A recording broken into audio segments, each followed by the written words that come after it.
A stitch here, a snip there, maybe adding an embellishment or two. Repurposing textiles like these garments and turning them into new ones in the spirit of doing it yourself is what Nanaimo's first ever Swap-O-Rama-Rama event was all about.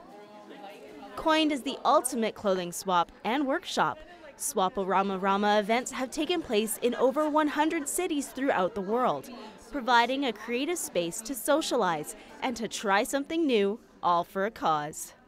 Events like this are a way of kind of examining our use of textile waste.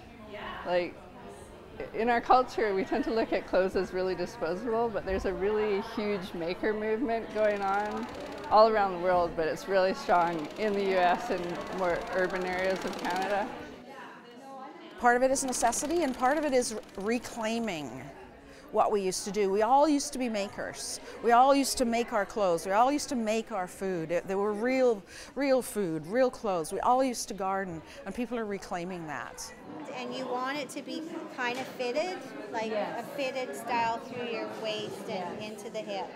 Building communities by bringing local artists and makers together to redefine textile art.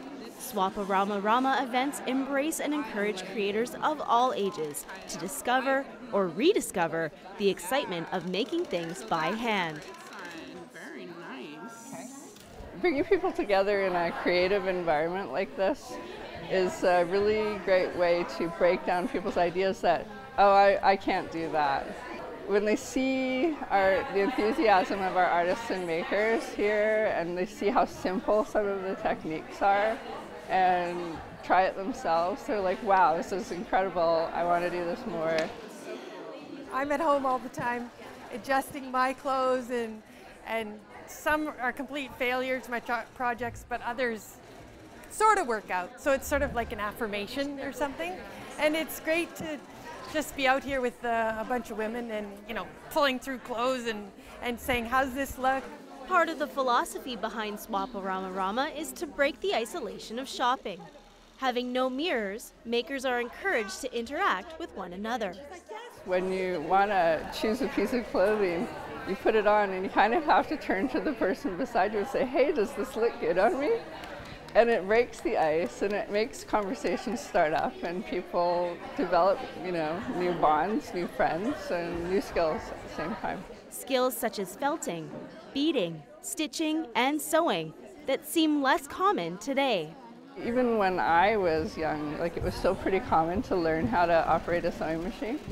But for a generation younger than me, it was not common at all. And I think those people are seeing that they kind of missed out on something fun. And so it's great to see that people are interested in learning about that.